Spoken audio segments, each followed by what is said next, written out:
आज भोर की उजास ने कमरे में प्रवेश नहीं किया था। खिड़की से पर्दे को सरकाकर सूरज की किरणों को कमरे में आमंत्रित करने वाली अर्पिता अब इस घर में नहीं थी। पलंग के बगल के गोल टेबल पर आज चाय का प्याला भी नहीं था। आज से नया जीवन शुरू हो रहा था, मेरा भी उसका भी। 8 बज गए थे। सुबह 6 बजे उठकर मॉर्निंग वॉक जाने का क्रम भी आज टूट गया था। पिछले 15 सालों से किसी सीखी सिखाई विधि से मेरे आगे पीछे घुमा करती थी अर्पिता। कभी कोई संबोधन नहीं था उसके मुंह में मेरे लिए, ना ही मैं कभी उसे कोई संबोधन दे पाया। एक अजीब रिश्ता जोड़ गई थी अनुराधा। अर्पिता के लिए अनुराधा माँ थी। इसी संबोधन से उसे पुकारा करती थी वह। आरव भैया था और मैं कुछ भी नहीं। मेरे लिए अर्पिता सदैव पराई ही रही। मैं बेहद कठोर था इस बात को लेकर कि मेरे फैसले का सदैव पालन हो। अनुराधा ने अपने जीवन काल में कभी ऐसा कोई काम नहीं किया था जो मेरे चेहरे के भाव बदल दे। बेटे आरव को एक साहसी और जिम्मेदार इंसान बनाया उसने। पिछले साल ही आरव कंप्यूटर साइंस में मास्टर्स के लिए अमेरिका गया है। कोर्स पूरा होने के बाद वहीं का स्थायी निवासी होने की उसकी इच्छा है। आरव के इस फैसले पर ना मुझे ना अनुराधा को कोई एतराज था। बच्चे को अपने निर्णय और आकांक्षा के अनुरूप जीने देना है, इसका फैसला हमने काफी पहले ही कर लिया था। मेरी हर बात को शांति से स्वीकार करने वाली अनुराधा ने जीवन में एक ही बार मेरा विरोध किया था, अर्पिता के लिए। 16 साल पहले अपनी बीमार सहेली को देखने गई अनुराधा जब अस्पताल से लौटी तो इस 7 साल बच्ची का हाथ थामे घर आई थी, ये कहते हुए कि इसका कोई नहीं है। उसने फैसला सुनाया था कि ये यहीं रहेगी, इसी घर में। तुम्हारी सहेली? मैंने पूछा था। वह नहीं रही, भर्राए स्वर में अनुराधा ने जवाब दिया था। लड़की की पकड़ उसके हाथों में सख्त होने लगी थी। एक हाथ से उसने लड़की का हाथ थाम रखा था और दूसरे हाथ से उसकी हथेली को सहला रही थी और लड़की लगातार रोई जा रही थी। अनुराधा के चेहरे का भाव सख्त था, कुछ ऐसा कि मुझे ये एहसास होने लगा कि वह इस लड़की को अब अपने से दूर नहीं करेगी। इसका पिता नहीं है क्या? अनुराधा पर मैंने गुस्से से चिल्लाते हुए पूछा था और भयभीत सी अर्पिता अनुराधा के पल्लू में छिप गई थी। नहीं है, वह काफी पहले ही इस संसार से जा चुका है। सड़क एक्सीडेंट था। अनुराधा, मैंने प्रयास किया कि उसको समझाऊं कि एक अनजान लड़की को इस तरह घर में रखना ठीक नहीं है। आपके लिए अनजान है यह, मगर मेरे लिए नहीं। मैंने अपनी सहेली को वचन दिया है कि इसकी देखभाल करूंगी। दृढ़ था अनुराधा का स्वर। लेकिन इस शहर में अनाथालय भी तो है ना? मैंने अपनी सहेली को वचन दिया है विजय कि मैं इसे अनाथालय में नहीं डालूंगी। जानते हो, मेरी सहेली अनाथ थी, अनाथालय में ही पली बड़ी हुई थी। उसे कभी पता ही नहीं चला कि उसके माँ बाप कौन है भी या नहीं। वो मेरे स्कूल की सहेली थी। वो हमेशा अपने अनाथालय की त्रासदी मुझे बताया करती थी। सबके बीच होने के बाद भी घोर अकेलापन होता है, मानसिक व्यथा होती है। जैसे तैसे वह शिक्षिका बनी, शादी की और माँ भी बनी, पर उसके पति उसे छोड़कर चल बसे। वह स्वयं भी गंभीर बीमारी से जूझ रही थी और जब भी मुझसे बात करती अर्पिता को लेकर ही करती। मैंने उसे वचन दिया था कि मैं अर्पिता को संभाल लूंगी, पर ये नहीं पता था कि वह इतनी जल्दी चली जाएगी। मैं अपने वचन से पीछे नहीं हट सकती विजय। ठीक है, जो करना हो करो, मैंने भी झल्लाकर कहा, पर मैं इस लड़की का खर्च वहन नहीं करूंगा। मेरा निर्णय सुन स्तब्ध रह गई थी अनुराधा। कुछ देर अजीब सी नजरों से मुझे देखती रही। उसकी आंखें डबडबा आई थी। आंखों के कोर में आंसू मोतियों से चमकने लगे थे। फिर उसने धीरे से निर्णयात्मक अंदाज में सिर हिलाकर हामी भरी, मानो कह रही हो मंजूर है। मेरी कठोरता ने अनुराधा को आत्मनिर्भर बना दिया था। अगले कुछ दिनों में ही अनुराधा ने कॉलोनी के कुछ बच्चों को ट्यूशन पढ़ाना शुरू कर दिया था। मुझसे घर का खर्चा मांगना भी कम कर दिया था।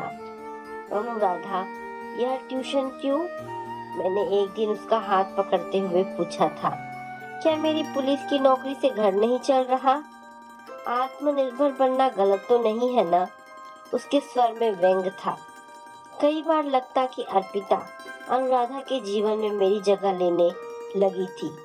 वह अर्पिता को रसोई में जमीन पर चादर बिछाकर उस पर सुलाती थी। अर्पिता के लिए फुटपाथ से सस्ते कपड़े खरीद लाती थी। सरकारी स्कूल में उसका दाखिला करवा दिया। नन्ही सी अर्पिता स्कूल पैदल ही आती जाती थी। अनुराधा ने अर्पिता को कोई सुख सुविधा नहीं दी, पर बेपनाह प्यार दिया, संरक्षण दिया।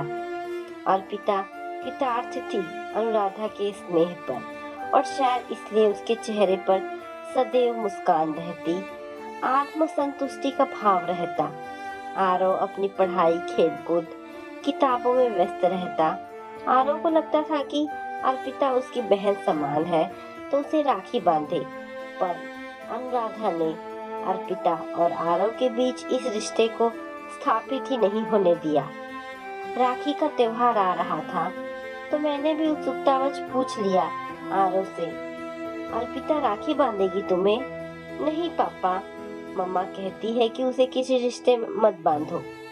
मैं चकित रह गया। अर्पिता अनुराधा की सबसे करीबी बन गई थी।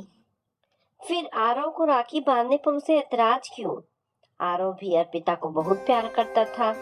स्कूल के दोस्तों से मिले चॉकलेट और अपनी कहानियों की किताबें उससे शेयर करता। कई बार देखा है मैंने कि अर्पिता को कभी मैथ्स तो कभी अंग्रेजी भी पढ़ा दिया करता था। दोनों का व्यवहार बिल्कुल वैसा ही था जैसा सभी भाई बहनों का होता है। फिर राखी बांधने पर अनुराधा को ऐतराज क्यों? एक दिन अनुराधा पास आकर बोली, आप आरव से पूछ रहे थे ना कि राखी के बारे में? आपने ऐसा सोचा भी कैसे विजय? वह लड़की इस घर की कोई नहीं है, बस मेरी जिम्मेदारी है। आपने तो उसे अस्वीकार कर दिया था, पर मेरी वजह से उसे इस घर में जगह मिली।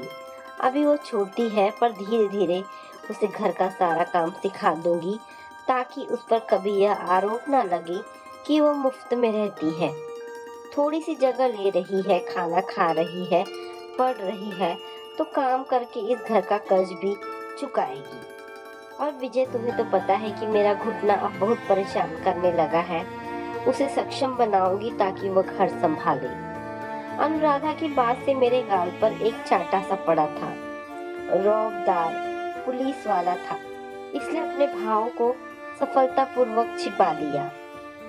2-3 साल में ही अर्पिता ने घर का सारा काम काज सीख लिया था। मैं पुलिस के नौकरी से रिटायर हो गया था, इसलिए घर पर ही रहता था।